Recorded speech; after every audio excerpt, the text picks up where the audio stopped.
País en xarxa, amb Saúl Gordillo.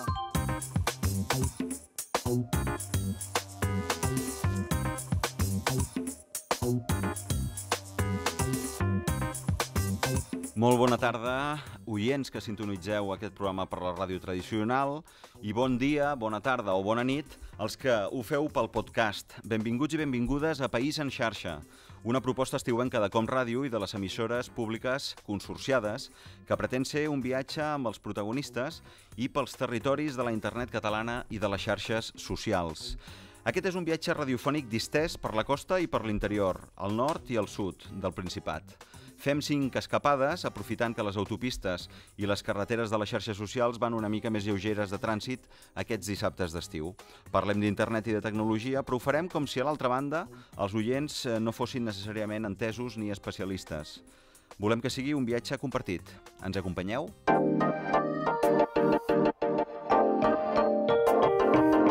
País en xarxa, cada dissabte d'estiu de 3 a 4 de la tarda amb Saúl Gordillo.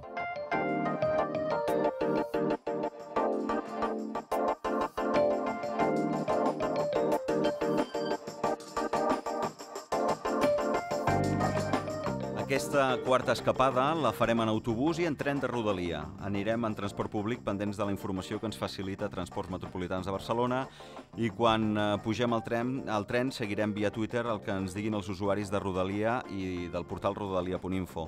Mentre ens desplacem estarem alerta de les possibles emergències que puguin sorgir, per si hem d'informar o ajudar. I ens preguntarem què fa la nostra administració per conversar amb nosaltres i per atendre'ns millor que abans de la irrupció de les eines 2.0. Avui ens acompanyen a País en xarxa Jordi Graells, que és coordinador de continguts i innovació de la Direcció General d'Atenció Ciutadana i Difusió de la Generalitat de Catalunya. Això penja al Departament de Presidència. El Twitter és Gencat i la plana web és gencat.cat, una de les webs més visitades i més potents del país. En Jordi Graells és de Sabadell i a títol personal a Twitter és amb Jordi Graells i a la web graells.cat. I et preguntaria, a part de donar-te la benvinguda, què és la xarxa d'innovació pública? Bona tarda. La xarxa d'innovació pública, no me l'esperava aquesta, és un negoci, entre cometes, és un tema que portem a banda del meu lloc de responsabilitat a l'administració, i la XIP, que és l'abreviatura, el que representa és un conjunt de persones que treballem, de servidors públics que treballem a diferents administracions, que ens hem unit per treballar d'una manera diferent, per aplicar el que en diem el sistema, la lògica de les xarxes, doncs com s'apliquen o com algunes persones la fan servir per donar un efecte molt més exponencial i més impacte al que fan, i ho fan empresaris, ho fan estudiants, ho fan tota mena de persones en aquesta societat. Per què no fer-ho als servidors públics? I el que hem fet és això: universitats, administració local, autonòmica, etc. Hem impulsat això que sona tan bé, la XIP. Molt bé, doncs ara ens ho explicaràs amb més deteniment. Ens acompanya també el periodista Marc Omedes, director de comunicació de la Direcció General de Protecció Civil de la Generalitat. Twitter és emergènciescat i la plana web és gencat.cat/emergències.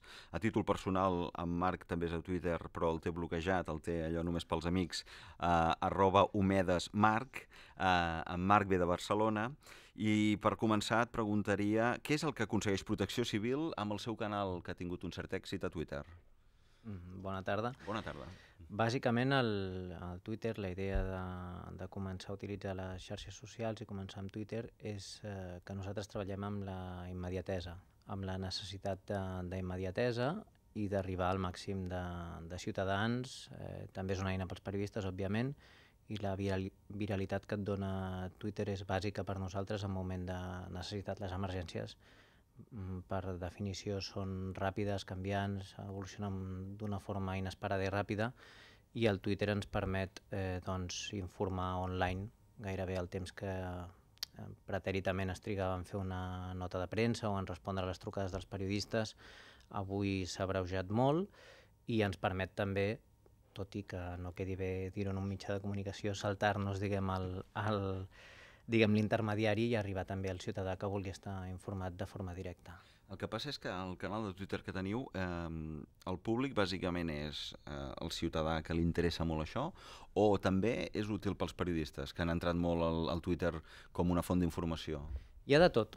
Bàsicament, jo diria que hi ha tres tipologies d'usuari, que és el ciutadà normal, interessat doncs, des de la meteorologia o els transports, o perquè viu a prop d'alguna indústria química, per exemple. Després, l'usuari, diguem, ciutadà però qualificat, doncs des d'un sindicat policial a un parc de bombers o el que sigui, i òbviament, i és l'origen, diguem, del Twitter, el periodista. Una eina més per al treballador amb la comunicació. Molt bé, ara ens ho expliques amb més deteniment també. Ens acompanya i ens arriba de Badalona en Roger Melcior, a Twitter és Roger Melcior, i té una pàgina, un blog que és rogermelcior.cat, creador de la web rodalia.info, un portal d'informació a temps real sobre el servei de Rodalia a Catalunya, fet a partir de les piulades dels usuaris sobre les incidències i els retards, que a vegades no són pocs. És això, rodalia.info, o ha anat tenint un cert creixement i agafant més cos i és alguna cosa més que això? Sí, bàsicament en un principi l'únic que fem és classificar les piulades dels usuaris per línia i doncs vam anar evolucionant a mesura doncs, que la Generalitat va donar millor informació, nosaltres vam poder aprofitar la informació que donava la Generalitat a través de la seva web i ara estem posant incidències doncs, de la Generalitat i incidències dels usuaris i classificades per línies, i això és una eina participativa que qualsevol amb Twitter pot agafar i informar i també doncs, poder veure les incidències que va pujant l'administració pública a la seva web, que són traslladades també a la nostra. Jo el vostre cas el poso d'exemple per dir que és la prova com l'activitat dels ciutadans a les xarxes socials fa que l'administració a vegades es posi les piles. Perquè abans del traspàs de Rodalia a la Generalitat, la web de Renfe i Renfe no era precisament un exemple de bona comunicació amb els usuaris i va ser vosaltres crear rodalia.info i amb el traspàs de l'Estat a la Generalitat la web de Rodalia de Catalunya realment s'han posat les piles, s'actualitza més i una mica heu estat una pressió perquè l'administració donés millor informació del transport de Rodalia? Jo crec que sí, i potser segurament només el traspàs no hauria estat suficientment l'impuls que hagués necessitat doncs, l'administració, en aquest cas doncs, l'Apartament de Territori i Sostenibilitat actualment, doncs, que hagués fet suficient pressió a l'operadora doncs, perquè informés millor i que haguessin posat les eines perquè l'empresa pogués informar millor, perquè quan es va llançar la web rodalies.cat, la web oficial, en un principi doncs, això, les incidències no estan classificades per línies, no hi havia versió per mòbil, coses que nosaltres sí que havíem previst ja des de bon principi la nostra web, que havia sortit pràcticament paral·lela. Per tant, és això que potser és gràcies en part als usuaris, a la pressió que han tingut dels usuaris, que l'administració pública ha actuat de forma ràpida en donar un producte més o menys satisfactori al que necessiten els usuaris, que s'estan movent, que a més volen només la informació a la seva línia, que volen tenir un historial del que ha anat passant. I ara la informació que es dona des de la web oficial, per dir-ho d'alguna manera, us plau, fa que sí que tingui menys sentit rodalia.info o són absolutament complementàries? Queda lleig dir-ho, jo crec que cada cop miro més la web oficial perquè a més la versió per mòbil va genial perquè no t'has de descarregar tot, que al principi t'havies de descarregar tota una web sencera en un telèfon. A més, la informació està està molt actualitzada, saps que tens actualització les 24 hores, en canvi de la nostra web, doncs els usuaris, quan hi ha usuaris al matí, hora punta, tarda, hora punta, sí que cobrim, però quan no hi ha usuaris com un cap de setmana, doncs segurament si passa alguna incidència ningú l'explicarà a la nostra web. Per tant, jo crec que sí que ha millorat molt la informació, el balanç d'un any i 3 mesos, 4 mesos que porta la web corporativa de la Generalitat doncs ha anat millorant força. Per nosaltres és més fàcil agafar la informació seva perquè ha millorat molt els sistemes, per l'usuari és molt més entenedora perquè poden veure-ho per línies, poden subscriure per RSS.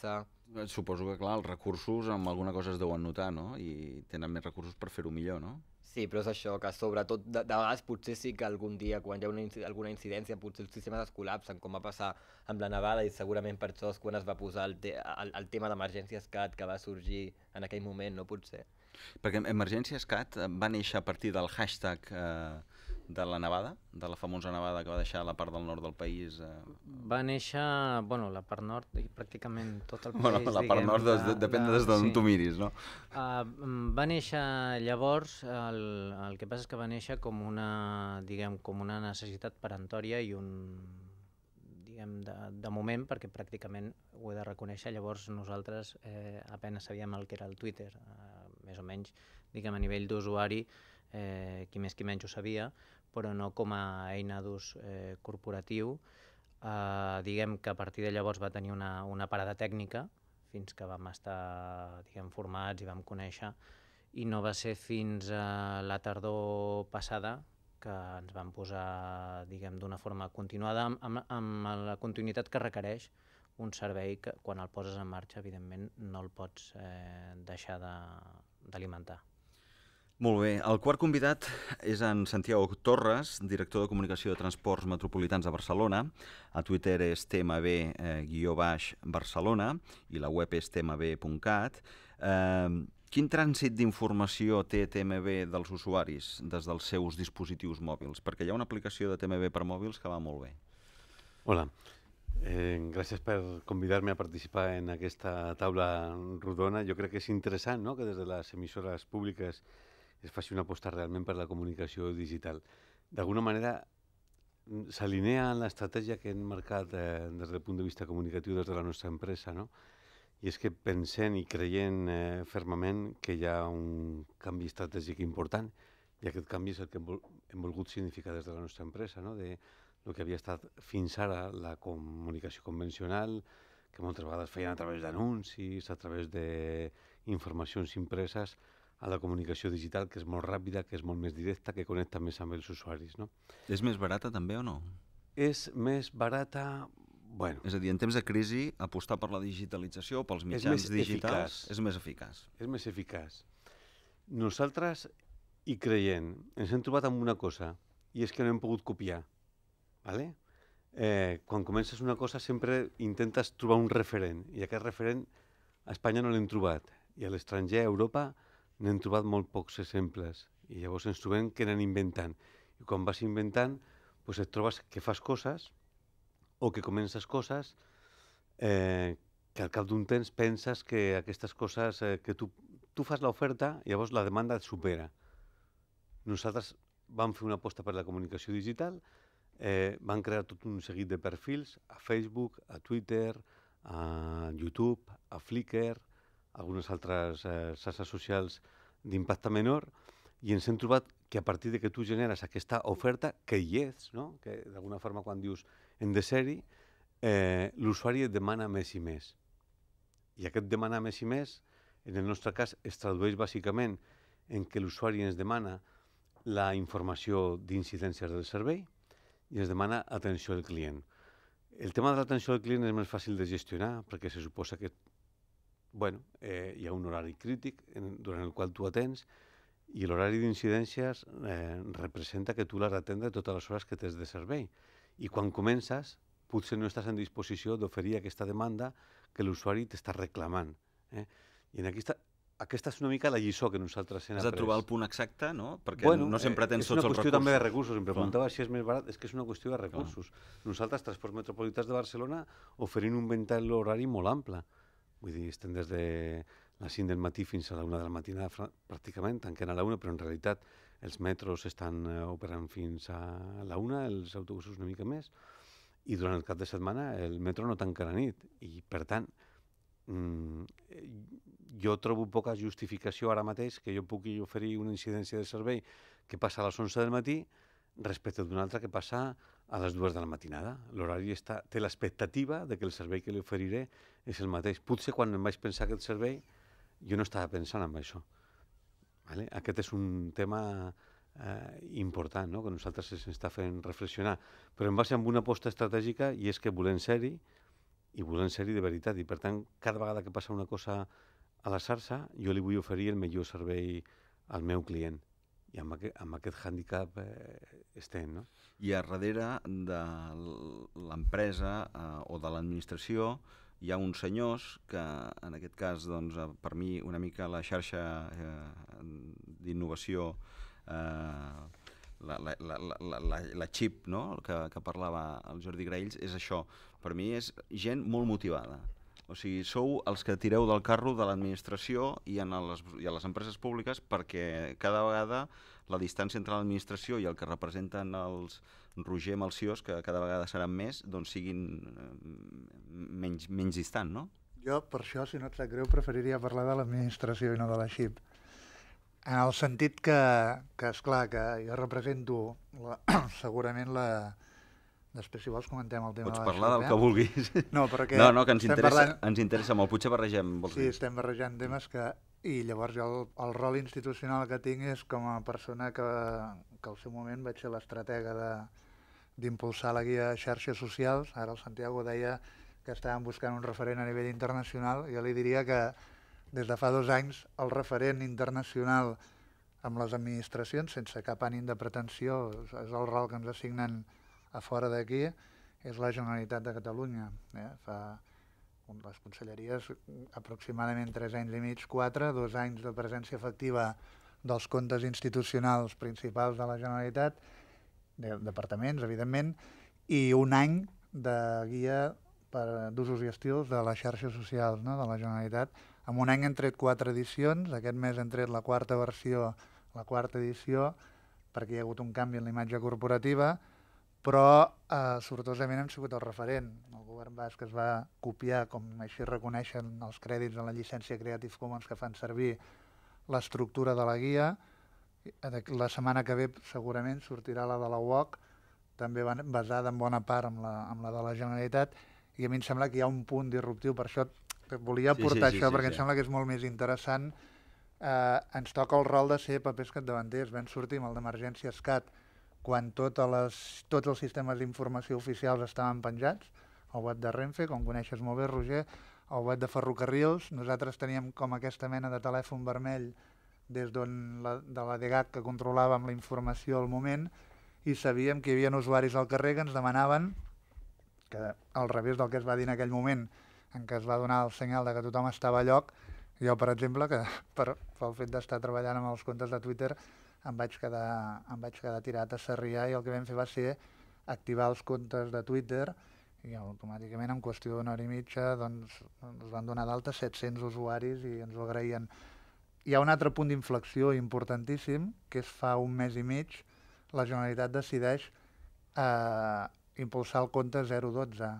Fins ara tots són canals de comunicació, fins i tot bidireccionals, unidireccionals, però en el moment en què la Generalitat es planteja, que jo crec que sí, que la comunicació a les xarxes socials serem capaços properament amb la bateria d'indicadors d'impacte, un cop hem mesurat l'activitat, un cop hem mesurat la productivitat, començarem amb les grans organitzacions a mesurar la ràtio d'eficiència que ens acaba portant aquesta presència a les xarxes, i aquesta ha de ser la raó essencial per la qual nosaltres hi som presents, i podrem mesurar això, no? Com un compte del 012, que es diu twitter.com/012, us animo que el veieu en el funcionament, com ens ajuda a eliminar aquella quantitat de repetitivitat, aquella informació que no ens aporta més valor i que l'estem donant amb altres canals i a un cost molt més elevat, canal telefònic i canal de correu electrònic.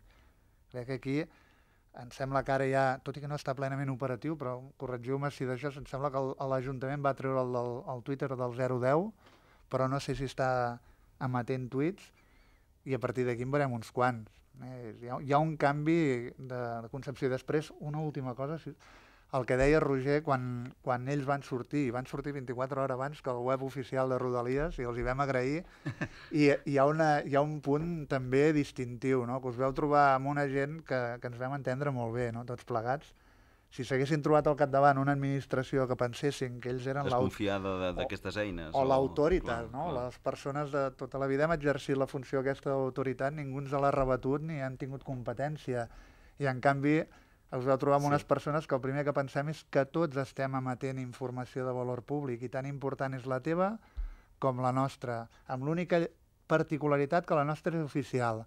Però això no ens erigeix per sobre de vosaltres, no? Això és cert, Roger, que hi va haver tan bona acollida, com diuen ells? Jo crec que és cert, i potser el que m'hauria de donar compte, potser amb el que ara passant de l'any, és que hi ha gent a l'administració pública amb moltes ganes de fer coses, sobretot les direccions generals de Ciutadana, quan es posen a les xarxes socials us hi enseu, però clar, potser la diferència és que després a dins l'administració, tota la maquinària, tota l'estructura, doncs costa moltíssim de canviar, i això ja us podíeu posar vosaltres, que si tampoc no hi havia un canvi per part de l'apartament corresponent a que forcés, diguem, una mica a Renfe, que la informació que donés fos útil, a Renfe també de la intenció de millorar la informació, la pressió de millorar la informació, doncs la vostra bona voluntat... No n'hi ha prou, evidentment. És un estímul, no?, en aquest sentit.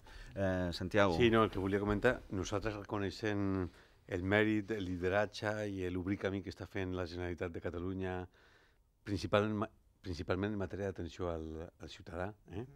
Quan jo em referia que no trobem referents és en l'àmbit que nosaltres som bàsicament operadors de transport públic. Clar, està és que ni a nivell nacional ni a nivell internacional estem obrint portes, no?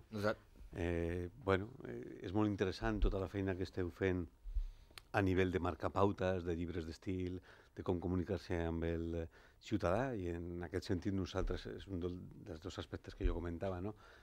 Nosaltres vam obrir les nostres xarxes socials i a partir d'aquí ens adonem que la gent ens demana que es vol relacionar amb nosaltres i que la gent no vol traslladar-se al punt d'informació de TMB o segurament no vol traslladar-se als centres d'atenció que té la Generalitat, perquè la gent avui el que vol és una relació virtual. I si aquesta relació virtual li ofereix prou garanties, el que vol és comoditat i un bon servei. I això ho pot obtenir a la xarxa, no? Una pregunta, que en el proper programa serà un dels nostres convidats, el conseller Recoder. La gent ja posats a demanar el que vol és que sigui directament el propi polític del qual depèn el servei qui li doni la resposta, com si fos un alcalde d'un municipi on la proximitat és evident, no? I per tant, hem fet un pas, però resulta que molta gent va directament al conseller o pot anar directament al regidor o a la persona de política, no sé qui és, de qui dependrà o depèn transports metropolitans. Per tant, també és curiós com a vegades el paper de l'administració queda superat, el rol institucional, perquè directament l'usuari va directament al polític o al... Això al Recoder li passa especialment. És que a més és molt sensible, això, no? Aquí entrarien en un altre debat, no? I és fins a quin punt els perfils privats poden arribar a substituir, que jo crec que o és un perfil privat gestionat per un equip de persones de l'administració pública o és en el nostre cas és clarament l'operador Transports Metropolitans de Barcelona, no? Jo crec que el que la gent espera és que qui gestiona aquell servei li doni una resposta. Això té un perill, Clar. En el nostre cas, molt clar. Nosaltres mantenim una freqüència de pas dels metros, dels trens, mantenim una freqüència de pas dels autobusos, mantenint sortosament un servei de connexió telefònica a la xarxa de metro, i això vol dir que qualsevol persona en qualsevol moment donat, si espera una freqüència de pas d'un tren de 3 minuts, quan passen 4 o 5, aquest senyor, aquesta senyora, si diu que en el tuit el metro va en retard o que té una averia, jo he de sortir a reaccionar. Jo estic donant una versió oficial. Llavors, jo no puc estar permanentment, cada vegada que passa una incidència mínima, invaint la xarxa d'incidències, perquè això no és cert, perquè pot ser una incidència mínima de regulació, fins i tot. Generaries molt soroll, no? Fins i tot de regulació de la meva xarxa. Per tant, jo m'he de garantir que quan dono una informació, aquesta informació està plenament contrastada, té una justificació i no estic sortint al pas de coses que no són rellevants pel servei, perquè ens hem acostumat, perdoneu l'expressió, no? Potser amb un servei de molta qualitat i potser massa bé, no? I bueno, amb això nosaltres en concret hem d'anar amb massa cura quan estem parlant d'informació del moment. Però és que nosaltres ens trobem en un perill. A vegades ens toquen periodistes que estan fent programes de ràdio, periodistes que estan fent programes de televisió, preguntant per una incidència que no existeix. Clar. Però això, depèn de com tu miris, està bé, perquè una mica el que deia en Marc al principi de que ens saltem el filtre del periodista, això vol dir que els mitjans cada vegada miren més quina és la informació que es genera en aquestes xarxes com una font més d'informació, no? I per tant, ja no se senten tan agredits els mitjans quan veuen que tu com a administració et comuniques directament a través d'aquests canals 2.0. Sí, jo crec que és complementari. Aviam, a mi el soroll em fa molta por, diguem, però crec que m'he d'abstraure d'aquest soroll. És a dir, està clar que amb les xarxes socials hi ha molta més informació circulant, hi ha informació bona i hi ha informació dolenta. El que un crec que ha de fer, i en el nostre cas és el que intentem, és posicionar-nos com una font més, però una font acreditada. Una font que per al propi dia a dia, per al servei que oferim, sigui una font de referència. És evident que amb el que treballem nosaltres, diguem que són les emergències, doncs un quan és víctima d'un delicte o pateix una emergència, el temps es dilata, és a dir, el que són en realitat 3 minuts, doncs li semblen mitja hora. Llavors, és molt important que quedi la versió oficial, i oficial certa, diguéssim, la immediatesa i la rigorositat és el que ens mana. És una eina molt útil per això, perquè és immediat, una informació contrastada la podem transmetre a tothom que vulgui seguir-la de forma immediata, però és un dels perills que existeix. És a dir, en països on estan acostumats a emergències de caire natural, sobretot, molt més comunes i d'un abast molt més gran, com a Japó o, per exemple, Austràlia, on tenen molt, diguem, per la magnitud territorial del país, tenen molt desenvolupat el sistema de xarxes socials com a sistema d'informació en cas d'emergències. El que detecten, per exemple, és això, el soroll fa que amb el temps s'imposi que la credibilitat, és a dir, hi ha un magma d'informació que circula i la gent també aprèn a discriminar i a saber quines fonts més creïbles de seguir, i nosaltres crec que és un dels nostres objectius posicionar-nos.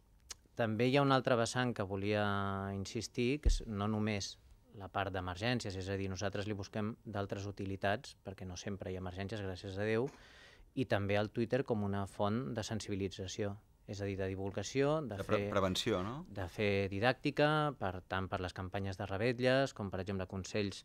Aquests passats dies, fa unes setmanes que va haver-hi un inici d'onada de calor, doncs explicar consells, i ens agrada veure com aquests sovint són els que més es retuitegen, d'acord?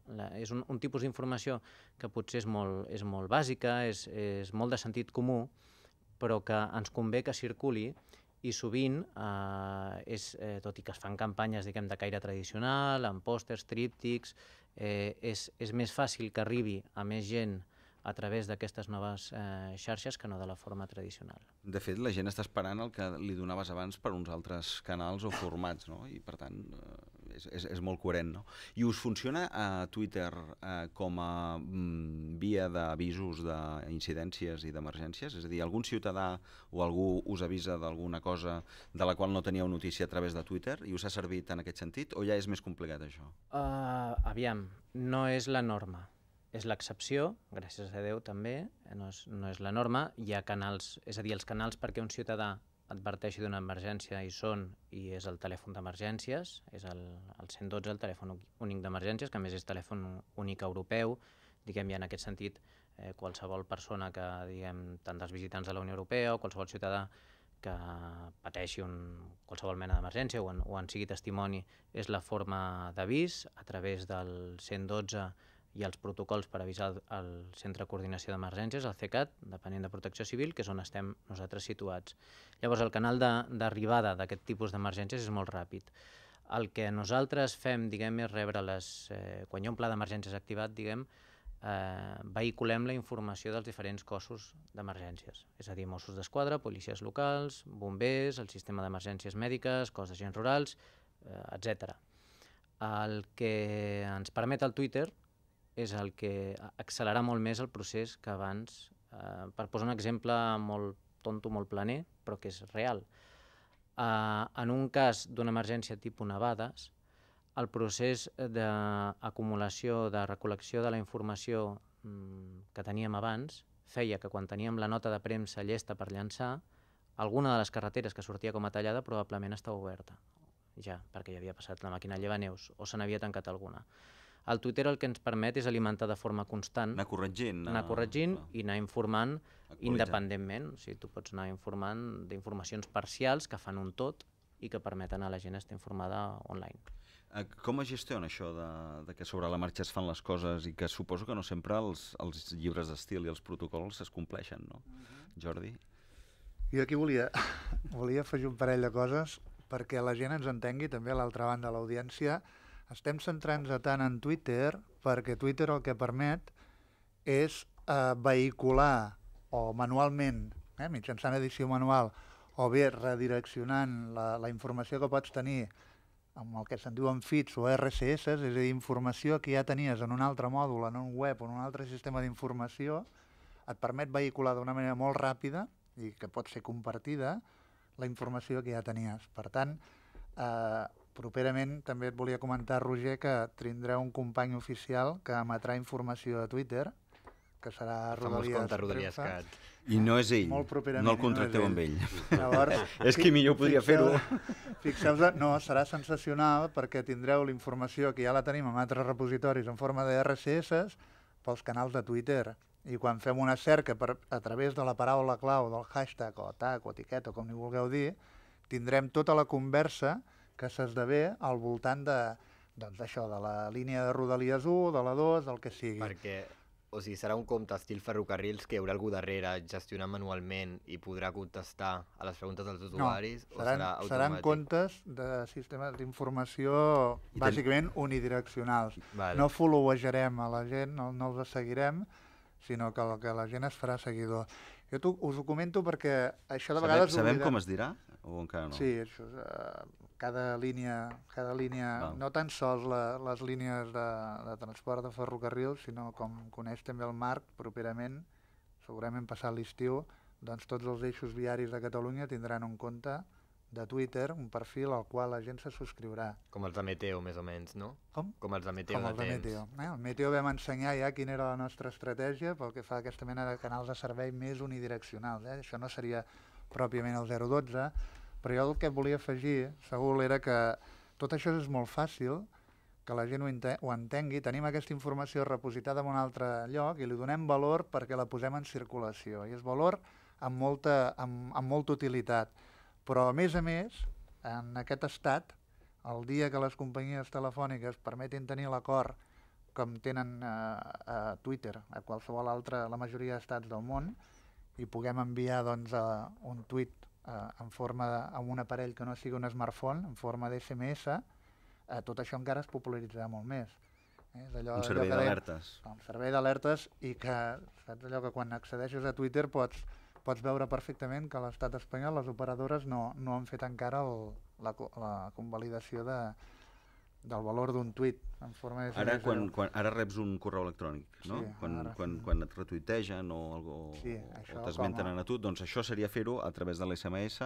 És a dir, que el tuit que emetem l'administració, que emeten la ciutadania o que emet qualsevol altre canal, el pugui recepcionar amb un aparell que no sigui un smartphone, que no sigui una PDA. Tot això es multiplicarà i veurem el valor real d'això, no? Tot la despesa que comporta enviar SMS al conjunt de la ciutadania no ens caldrà, per dir-ho d'una manera clara. Santiago. Sí, nosaltres estem treballant una mica en la mateixa línia, no? A través d'un pla de màrqueting. I us ho havíeu parlat, això, o no?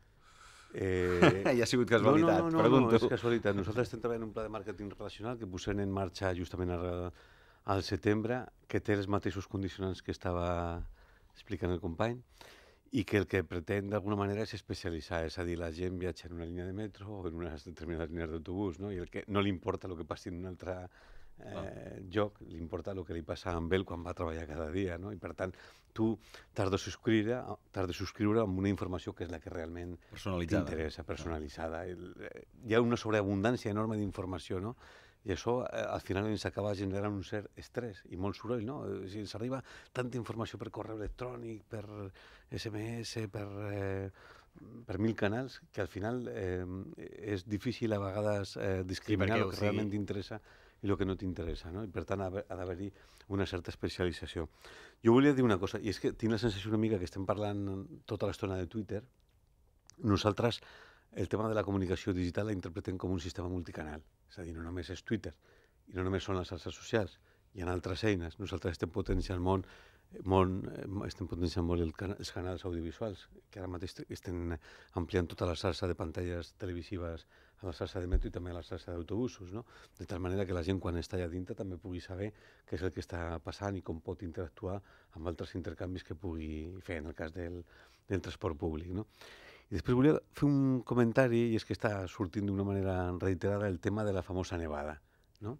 Jo crec que tots els que estem aquí, si ara es tornés a passar la nevada, el comportament i la informació que serien capaços de garantir a la ciutadania seria, en el nostre cas segur, completament diferent al que van oferir en aquell moment.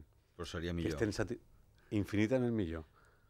És a dir, d'allò van aprendre, d'allò van treure conclusions i van evolucionar i van veure fins a quin punt les eines tecnològiques ens permetien avançar, i jo crec que tothom ara seria capaç d'estar connectat més al dia amb els ciutadans, i els ciutadans alhora ens podrien reportar a nosaltres informació que a vegades és difícil d'aconseguir. En el nostre cas, tenint els centres de control tant de bus com de metro, que és difícil que el ciutadà ens pugui dir una informació que nosaltres no sapiguem. Però en un moment de crisi extrema és fàcil que un ciutadà et pugui facilitar una informació que tu en aquell moment no disposes d'ella. Parlem molt de transports i, per tant, és lògic que parlem molt de coses vinculades a la mobilitat. Ara canviarem una mica de registre i aportarem nous temes de debat, perquè en aquest viatge estiuenc que fem a Com Ràdio pels territoris 2.0 del nostre país hem enredat, i mai millor dit, el company Quique Azcona, que ens enriqueix la conversa. En Quique, que recordo que ens arriba de Viladecans, també és a Twitter, amb l'usuari qazcona, i té el blog qazcona.com. Endavant, Quique. Bona tarda a tots. Us demano, sisplau, que us poseu els auriculars. Sentirem uns talls de veu que il·lustrem una mica el tema que volem parlar. Avui introduirem conceptes com transparència, participació, cocreació o tractament de dades. I ho farem de la mà de Marc Garriga, responsable d'indicadors web de l'Ajuntament de Barcelona, i Albert Sierra, responsable d'innovació i participació de la Direcció General del Patrimoni Cultural.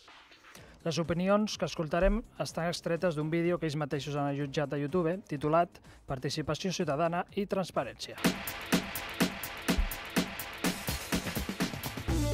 Transparència és la possibilitat d'explotar de la forma més adequada possible la informació pública per poder resoldre els problemes del ciutadà. És l'anomenada Open Data o dades obertes, és a dir, i cito textualment de gencat.cat, poder consultar i tractar dades que venen directament de les fonts oficials, ser eficients perquè ciutadans i organitzacions pugui crear serveis de forma més ajustada en col·laboració amb l'administració i garantir la igualtat d'oportunitats perquè l'accés sigui el mateix per tothom. Hi ha un canvi d'actitud i també amb la transparència, en el sentit que ara podem obrir tota la informació que legalment es pugui obrir. Estem obligats. Estem obligats i, de fet, encara que no ho estiguéssim, hauríem d'estar. Èticament ja hauríem d'estar, diguem-ho així. Si a més hi ha una llei que ens obliga, doncs collonut. Però això permetrà que tothom tingui accés a tota la informació i, entre altres coses, això permetrà un ús més auditat, diguem-ho així, de què se'n fa dels diners públics. Tractament de dades. Actualment la informació està molt allunyada del llenguatge del ciutadà. El ciutadà comú difícilment podrà assimilar, analitzar, comparar, confrontar i finalment utilitzar aquestes dades. Així doncs, com les presentem? Com fem una visualització entenedora d'aquestes dades? Calen nous perfils professionals per fer-ho? No és allò, aquí tenim les dades i ja està. Les experiències que més o menys has pogut anar veient a fora és això, hi ha els dos casos, des de dades que amb eines relativament senzilles són explotades per gent per fer el control del crim en un barri, etc. Exemples d'èxit que un friqui ha fet amb les dades que dona el govern i que estan molt bé. I també veus altres que estan oferint una quantitat d'informació brutal, però que allò és immanegable i que no hi ha ningú que s'hi posi a fer-ho, perquè és que en realitat tampoc hi ha massa interès en moure això. I aquí sí que veig, segurament sector per sector, veus uns professionals que sí que farien ús d'això. És que és fantàstic perquè, a més a més, et retroalimenta. Clar, és que és això. No és que el ciutadà hi guanyi mal, no, és que la institució hi torna a guanyar perquè amb el que l'ha fet ell, ostres. I no és només visualització, que també parlaves abans de visualització de dades, jo crec que tot el tema d'Open Data sobretot hi guanyarà molt quan creuem les dades. Saltem a un altre concepte, la participació.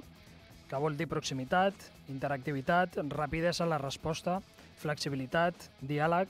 Hem d'entendre la participació com una gran xarxa ciutadana que ajudi a tirar endavant una ciutat. La tecnologia existeix, la voluntat per part de l'administració la pressuposem, però i els ciutadans? Això permetrà que la ciutadania s'impliqui si vol. Això ja ho tinc tan clar. Aquesta és una altra. No és Això ja ho tothom, tinc tan clar. no és tothom, és un de cada 10 o és un de cada 20. Això no... També hi ha Però, el mite... com a mínim podrà. Aquest un de cada 10 podrà, que ara no pot. En el fons, també hi ha el mite això de la democratització total, i això també és fals. Vull dir, a l'hora de la veritat, de cada 10 que et miren n'hi ha un que parla com a molt. Ara, el que estàs fent és canviar, diguem, les ratlles o les fronteres de qui pot fer les coses i qui no pot fer-les. Anem a suposar que hem aconseguit estimular el personal i els hem donat les eines per entendre i treballar aquestes dades. Quin seria el següent pas? La cocreació. Es tracta de construir a través de la intel·ligència col·lectiva.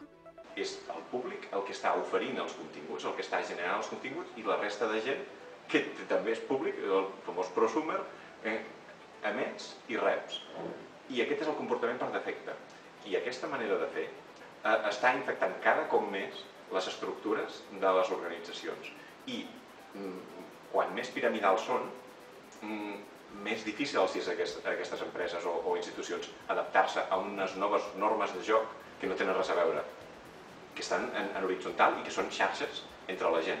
I el que està passant ara és que estan convivint les dues. És a dir, segueixen una administració piramidal, però per sota hi ha una quantitat de gent cada cop més gran que s'estan unint en xarxa, que s'estan enviant missatges i que estan fent feina cada cop més en aquest sentit.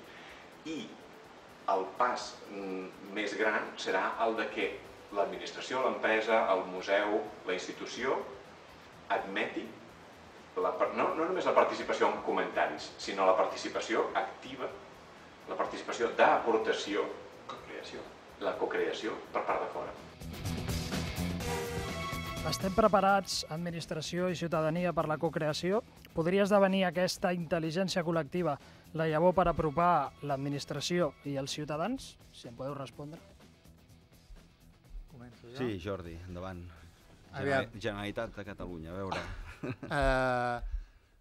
Tot el tema de l'open data, dades obertes, i que també en som bona part responsables allà a l'ADGAC, no?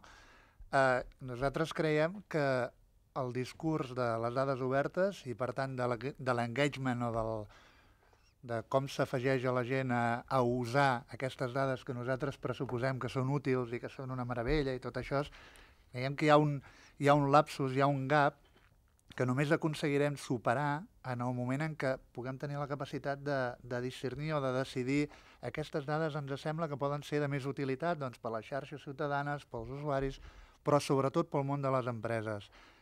Jo personalment penso que encara estem en un moment molt d'anècdota, de visió irreal, amb una mena de falla tectònica entremig, la gent no ens entén, som 4 que estem en un discurs que de vegades aquest discurs, a vegades quan ens sentim parlar, enraonar nosaltres mateixos, també acabes entenent que aquesta falla de vegades es fa, si no més gran, no?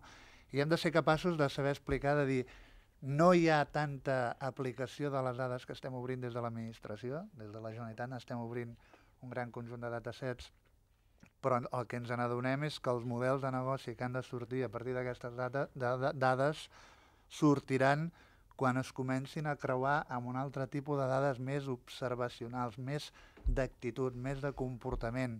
Aquí a Barcelona, per sort, i a Catalunya, comencen a sorgir iniciatives d'empreses que tenen una gran capacitat d'anàlisi de bases de dades i que el que estan fent és començar-les a creuar, començar a creuar dada pública amb dades de comportaments, amb dades de les quals ens forneixen les altres xarxes socials i ens diuen que els turistes aquí a la ciutat de Barcelona consumeixen determinats serveis amb hotels de X estrelles que tenen aquests hàbits que, creuant-les degudament amb dades estadístiques, amb dades de la Conselleria del que sigui, d'empresa, doncs et pot acabar aportant algun tipus de model de negoci que vagi més enllà de l'anècdota, perquè us recordo que els concursos, les iniciatives que estem fent servir per popularitzar aquestes dades, Roger, tu coneixes força bé, doncs encara tenen aquesta connotació molt de difusió, Sí, que de vegades deien friki, no? Tenen aquest caràcter de dir a quina comunitat me n'aniria a viure, amb tot el respecte i amb tot el carinyo, però això un cop les fer de servir per difondre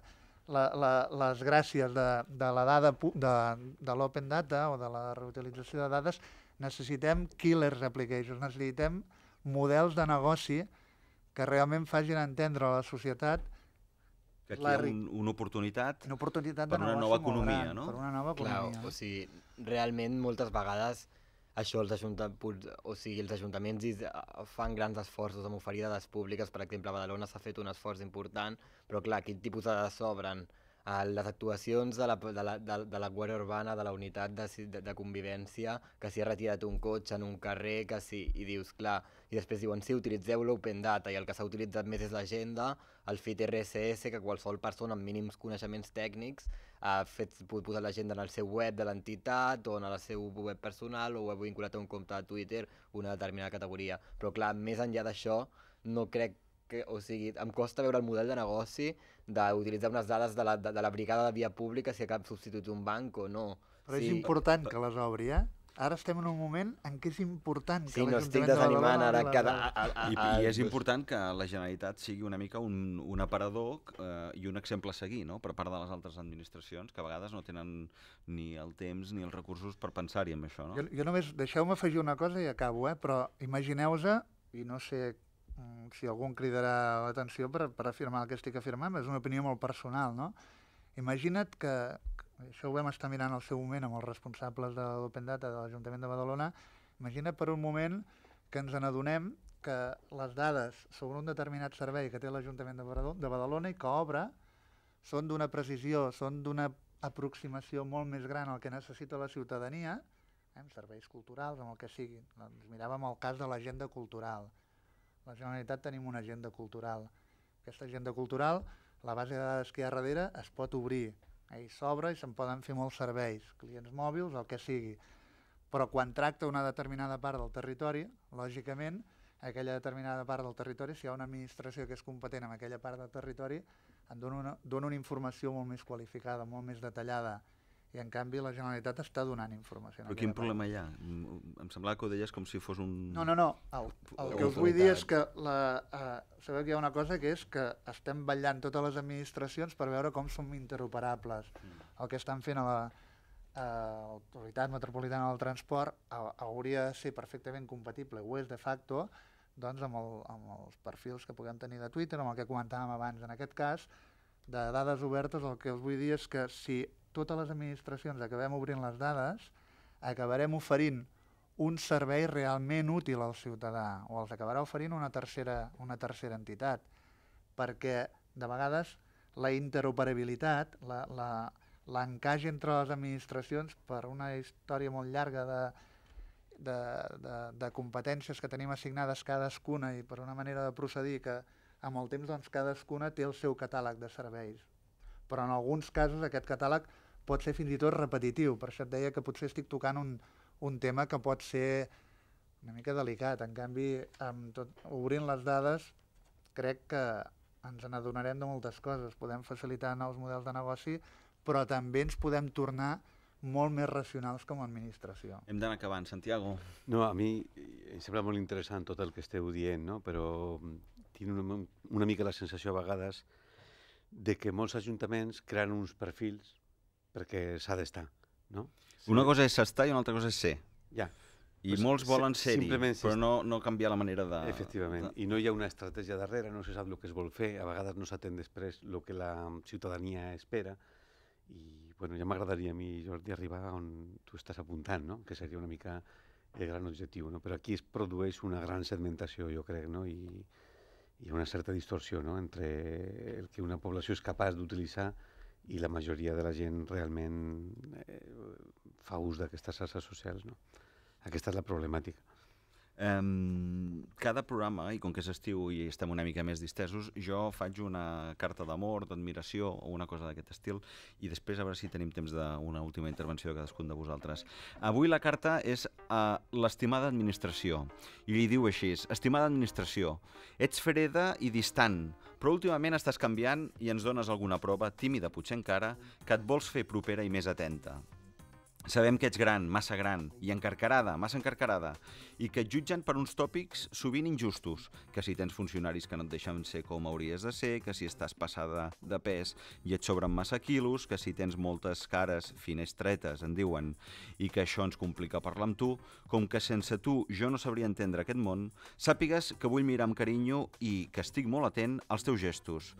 Sé que algun d'aquests funcionaris, dits així, pejorativament, és un pencaire de nassos i que no para de generar idees i de demanar al conjunt de la seva organització que sigui més 2.0 i aquestes coses. Sé també que el règim dràstic que t'han posat en nom de la crisi té moltes oportunitats i que internet i les xarxes socials són apostes barates i imaginatives a l'hora de perdre pes.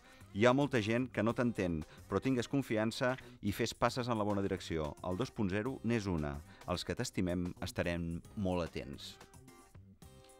I amb aquesta carta d'amor, i si ens dona temps una última intervenció, acabaríem el programa recordant a la gent que els continguts els pot consultar, inclòs el vídeo, al blog del programa, que és comradioblogs.com/País en xarxa. Marc, que no t'hem deixat parlar gaire. No, jo bàsicament a mode de conclusió, el que demanaria òbviament és que seguissin el nostre Twitter, Emergències.cat, i defensar aquestes eines. Nosaltres hem entrat tímidament, a poc, però amb bona lletra, crec, i és el futur. No desplaça la resta d'eines comunicatives que hi ha, però amplia molt i sobretot crec que en casos que són molt seriosos, com el de les emergències, facilita... Tots els canals són útils i necessaris. I aquest suma molt, i qualsevol mena de missatge que pugui ajudar a salvar vides o la qualitat de vida, diguem, de la gent del país, òbviament estem en això. Roger, algun projecte in mente? Ara el que comentava el Jordi del tema d'agendes culturals i tal, doncs hem vist la potencialitat que té l'agenda de Badalona. També l'agenda de Barcelona, que no sé si està del tot obert encara amb la mateixa estructuració, XML, categories, identificació, així regulada, però això és potencialment, es pot treballar molt amb tot això, i això potser, i fins i tot pot arribar a ser un model de negoci, o sigui, agafar si tots els ajuntaments obrissin de la mateixa manera una agenda, podríem agafar i d'un determinat de circ, doncs fer una agenda de circ amb totes les dades dels ajuntaments de tot Catalunya o inclús a nivell mundial, saps? És important això, anar normalitzant les coses. Molt bé, Roger, Marc, Santiago, Jordi, no tenim més temps. País en xarxa ha estat possible gràcies a Pere Vives al control tècnic i a la producció d'Ester Pérez. Us ho ha parlat Saúl Gordillo. Ens trobareu a nivell personal a Twitter a Saúl Gordillo i al blog saul.cat. Ens veiem dissabte que ve amb el conseller Lluís Recoder i amb el cap de l'oposició Joaquim Nadal, que parlarem sobre Twitter. I us deixem amb la cançó dels Amics de les Arts, Exercici 60. Fins dissabte. El Terrat i Xerinola, Jim Xibri damunt dels totxos, el xivarri baixa per la xemeneia.